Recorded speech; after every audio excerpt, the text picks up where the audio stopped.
The other day I made a video about the Gutenberg editor in WordPress, which has been introduced in WordPress 5.0, and it's kind of a new way of writing content inside WordPress for posts and pages, and that was introduced in 2018 sometime last year, a little over a year ago, and it stirred up a lot of controversy for people who had been using WordPress for ages, because it was kind of a mandatory change in WordPress, and it was so big that it broke several themes, and you had to kind of relearn how to write posts, and it was all weird. And the community at WordPress, the guys who make WordPress, they weren't really asking for support there, also for people who, what do you think, shall we go ahead with this? They just went and did it and said, this is best for the WordPress ecosystem. We don't really care what anybody else thinks.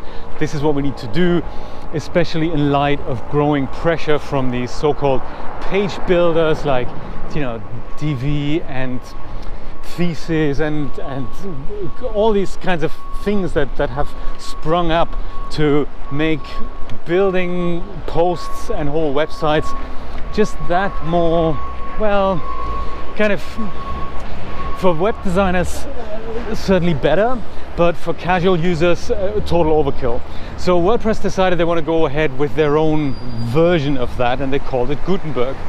And I've resisted that for quite a while, until I just got used to it over the last 6 to 8 months, and I'm kind of finding my way around it now.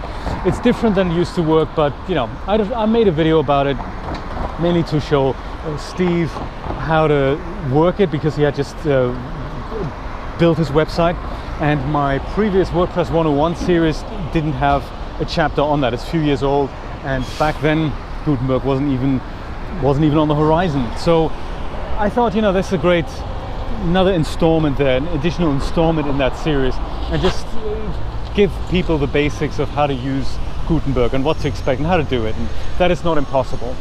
But after I did it, I got some good feedback from Brian, so thank you for that. It's nice to see that it was helpful for other people as well. That's always my aim, to make it as helpful to as many people as possible.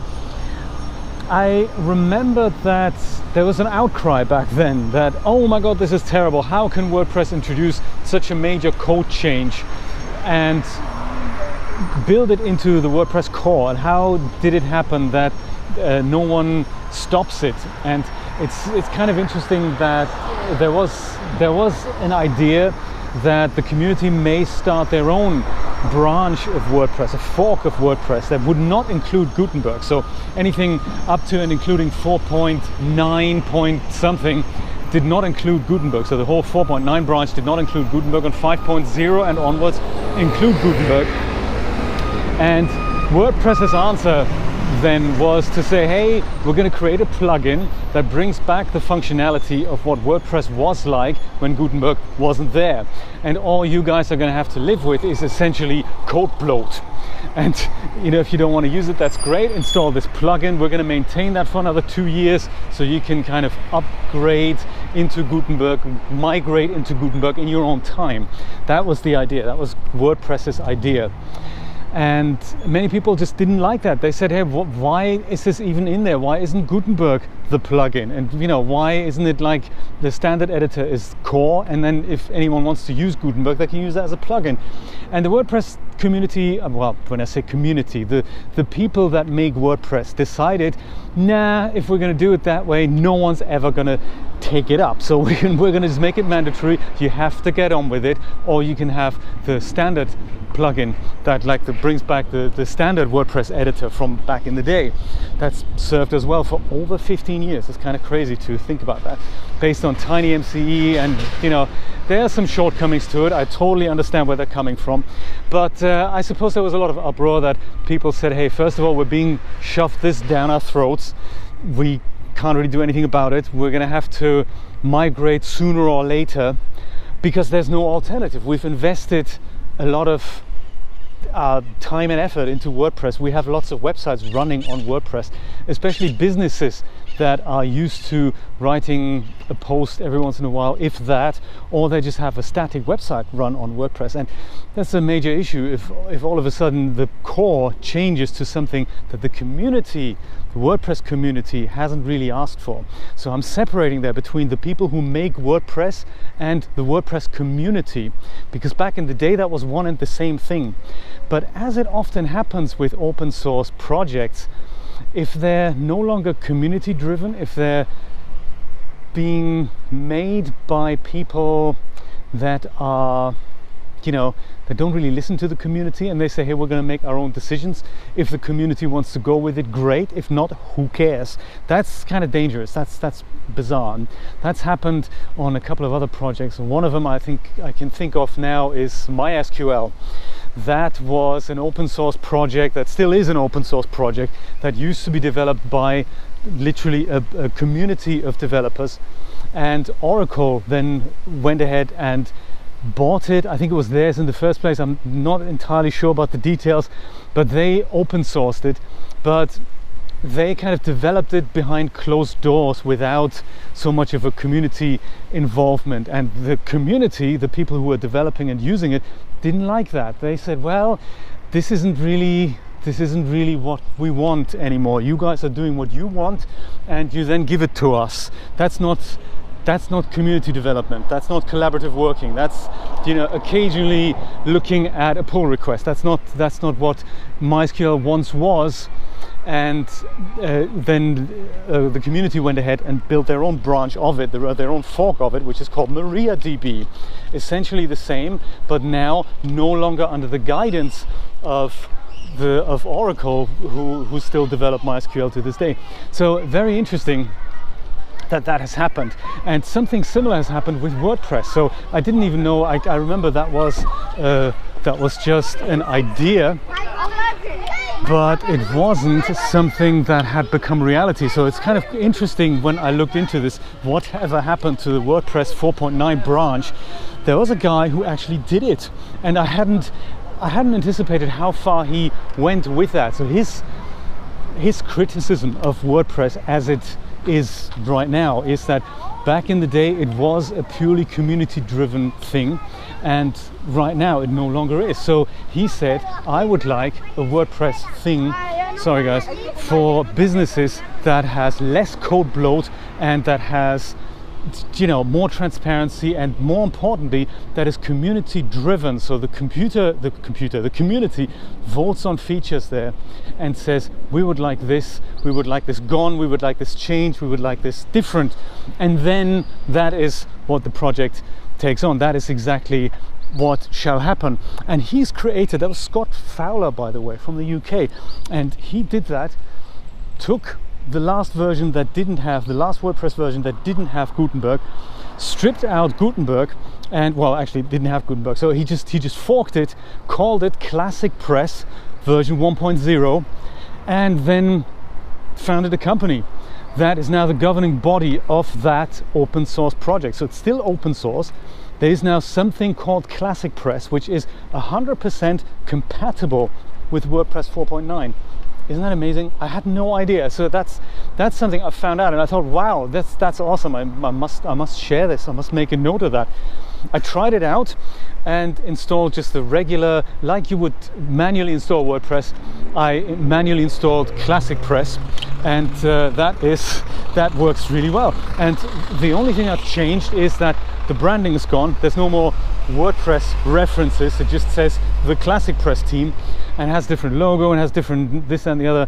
But other than that, it is still the same nice, clean WordPress that we used to love at one point, and that we now, you know, get more and more frustrated with, it seems. And so one of the things that I liked about his approach, that he went ahead and did it, and that he got so much community traction. If I understand this correctly, he'd rather the project wouldn't succeed and the people that make WordPress would see the light of day. But it's weird, isn't it? Because what I don't get really is that on one hand I understand that the people who make WordPress automatic, for better or worse term, automatic, they saw that some improvement needed to happen to the Classic editor, and then they made something. They decided they want to go ahead with something that wasn't really appreciated by the community. And this is something I don't quite understand, because this is not how WordPress started back in the day. It's almost like, and this is why I find that such a fascinating story. When WordPress started, Matt Mullenweg took a project that was called, I think, Cafe 2B Cafe. I really don't remember what it was called, but it was some kind of content management system, and it didn't quite do what he wanted it to do. So him, being a clever, bright lad from Texas, thought, let me go ahead and fork that, since it was open source, and write some amendments with it. And that's how WordPress was born. He wanted to have something that didn't exist. He saw something that was almost there, took it, and that gained traction. And then with a lot of community involvement and a lot of community volunteers and developers, this thing became the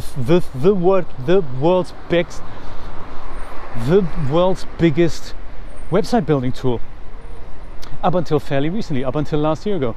And it still is as popular as it always was, but now we have a disgruntled community behind it, a community that was not really involved in how did Gutenberg come to be. Because the thing is, we see Gutenberg as a tool that creates posts and pages in the back end, and the front end of WordPress still looks as it always has, depending on the theme.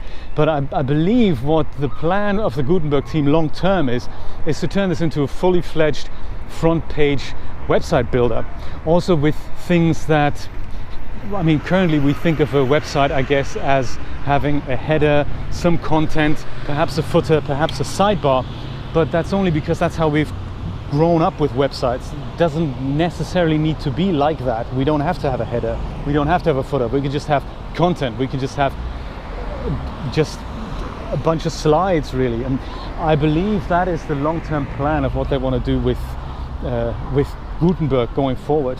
So what I hadn't really, and this is why I'm telling you this story, because I thought it was fascinating that somebody went ahead and said, hey, this isn't right, something stinks here with how WordPress is being developed. The few elite people at the top that make decisions, that does not represent the community anymore. No one has asked, majority-wise, no one has asked for Gutenberg as something that needs to be part of core. Scott Fowler went ahead and said, hey, we need something that's lithe and lean and nimble and has the core features like security patches and updates that the community needs and has asked for, especially in regards to quick business websites that you want to build with it. Not something that is in the hands of a skilled web designer at all times, because that's almost what you need to be. You need to be a web designer to understand what Gutenberg is and what it does. And that's just overkill for most of us. And more importantly, we just want websites to work and not break when some new version comes along. So those are all the motivating factors behind it that I think that's very recommendable, really. Commendable, I think is the word that I'm looking for. So that's nice. So there is a whole community that is based on WordPress as it once was, but that no longer includes Gutenberg. So that's mesmerizingly exciting, I find. Because all the plugins, all the themes are still compatible. It is still receiving security patches, but you don't have to install a standard plugin edited thing that just bypasses Gutenberg, and still that code that you're not using is still on your server. It's just not necessary. I like the idea that there is an alternative. And what I find fascinating about this story is that this is how WordPress back in the day started, as something's not quite right here, let's fork it and make it better. And it's funny that after 15 years or so, this has happened again. This is absolutely just amazing, isn't it? I find that interesting, that the ecosystem around it, that Automattic is built around WordPress, the whole, Jetpack, Akismet, Pro plans, integration, give us money, we're an organization, that sort of thing. I understand they need to make money, but I think that was the motivating factor that just led WordPress astray. And I'm really glad that there is now an alternative, and I shall have a closer look at that. And if I find out anything else, then I shall let you know about this. ClassicPress.net, check it out. you.